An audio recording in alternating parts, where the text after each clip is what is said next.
Hello, my name is Jacob.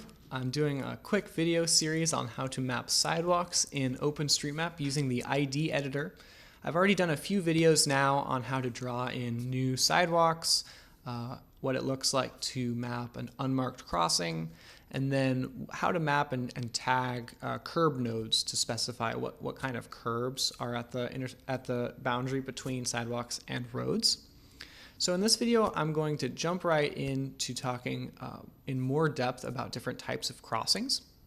So this is an entirely new intersection than what we were looking at last time.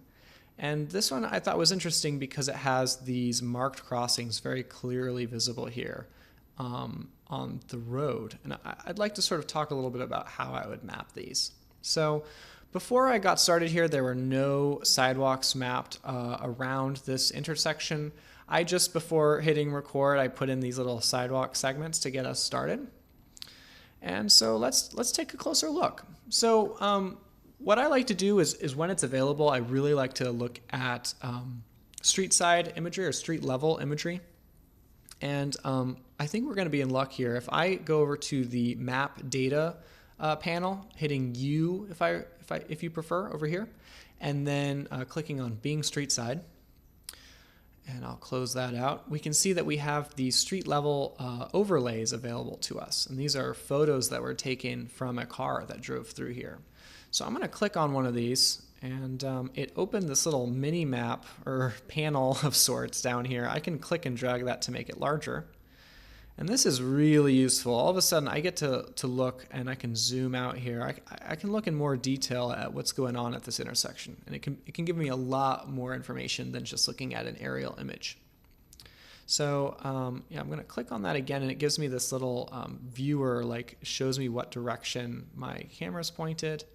And I can sort of scroll around and see what I'm looking at. So looking at this corner up here, I can see that there's a curb ramp coming in from the sidewalk over here. So I'm actually going to go ahead and map that really quick. I'm going to take this and hitting the 2 key to start drawing a way. I'm going to draw a way that's just from that corner there out onto that curb. And that looks like it's a lowered curb, so I'm going to tag it as such.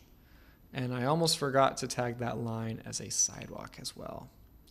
Sometimes, based on the geometry of the sidewalk, I'll actually do a set of 3. I'll show you what that looks like. So sometimes I'll go ahead and do something like this, if there's sort of a rounded aspect to that sidewalk.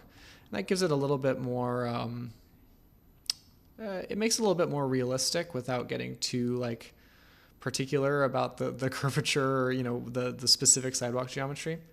In this case, however, I think I'm going to actually avoid doing that. I think it's better represented as this sort of simpler 3-way intersection. And then coming out into the road, you can see this is a diagonal here, and this looks like it might be tactile paving. In fact, I'm pretty certain, but to be honest, I'm just not sure enough to tag it as such. So I'm going to leave this as a lowered curb, but I'm still going to say it's unknown. I'm not going to specify whether or not there's tactile paving because I would need a better image here to really be sure. Okay, so then let's scroll over here and look at this side. So this is interesting, right? Because it kind of looks like this this curb is cut, or this curb ramp comes down and really meets with this crossing right over here, but less so with this crossing right here. And there's this barrier happening here, this big pole that's sort of sticking out in this unfortunate spot in the sidewalk. So this might be a more difficult place to traverse, actually.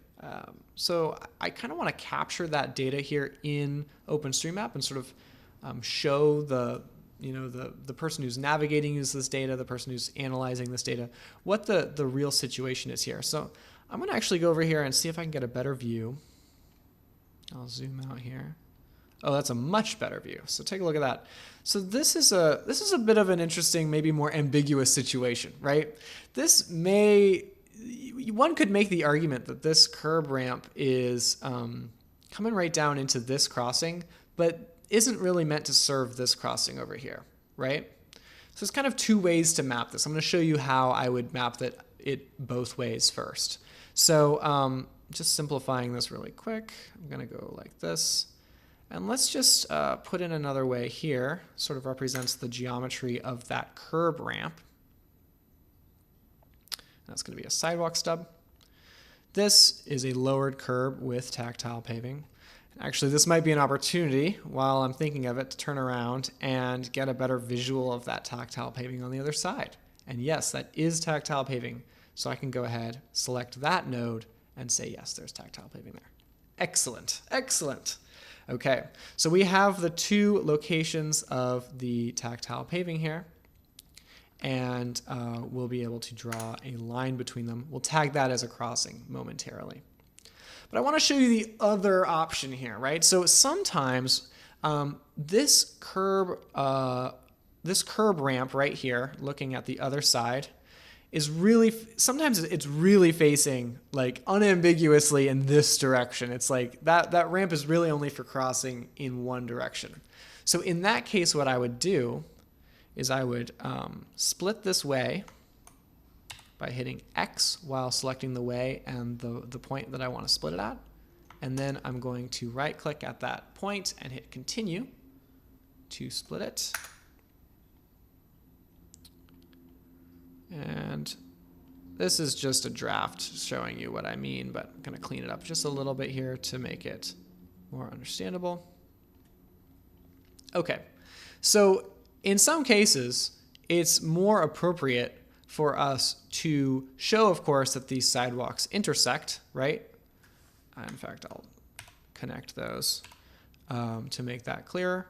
And then the pedestrian who's maybe wanting to cross, or the pedestrian who's maybe turning around this corner and continuing on the sidewalk, they would be going different routes out over the curb based on whether or not they wanted to cross in this direction or that direction. So that's one option. That actually happens pretty frequently, and that can be a really interesting thing to map because, for example, at this intersection, this would be a raised curb, right? There's no curb ramp over on that side. So if you're crossing in this direction, north-south, you would be crossing over a raised curb. But if you were crossing east-west, you'd have that lowered curb with tactile paving. So this is an interesting situation, right? I think what I would do, honestly, is I'm going to perhaps generously map this, saying that, hey, folks who are looking to cross north-south here along this way, I could reasonably expect for them to come up and use this curb ramp right here. So I'm going to actually delete that raised curb node. I'm going to sort of move that a little bit to show that somewhat diagonal curvature of the curb ramp. And then I'm actually going to draw that crossing over here like this. So this is an interpretation of what's going on with this intersection, right? I've decided to map that marked crossing as connecting to the ramp rather than the raised curb. And in doing so, this line doesn't actually follow the painted markings very well. Instead of following the painted markings well, I'm following where I expect most pedestrians would navigate. And so that's sort of a judgment call that I'm making. Okay, so the final thing I want to say in this video, I know this one's been a little bit longer than the past few, is I want to talk just briefly here on what kinds of crossings these might be. So if I notice that these are markings here on the road, I would be very likely to go over here and type marked. And I can connect this marked crossing to North Avenue if I want. I'll close out this street side view for now. And as you can see, this is now a marked crossing going over North Avenue. However, there's actually a different preset here that is important for us to note. And I'm going to pull open that street side imagery again and show you that there are signals, there are lighted signals for pedestrians at this intersection. And we actually have an entirely different preset for marked crossings that are signalized. And so if I select this way again, I'm going to go back out and I'm going to start typing pedestrian signals.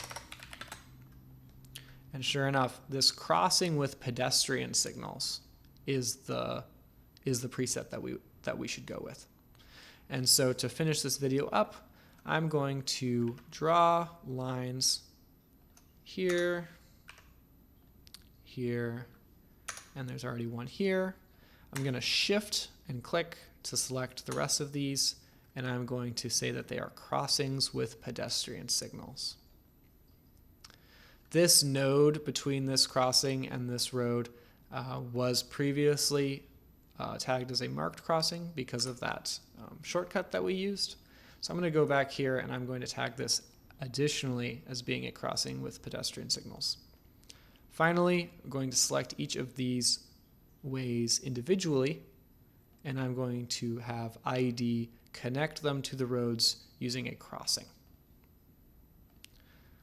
All right, that's a lot of information all in one video, so thanks for sticking with me. That is how I would approach mapping an intersection with these different types of marked crossings, as well as the geometry of how the sidewalk meets the curb. Catch you in the next one.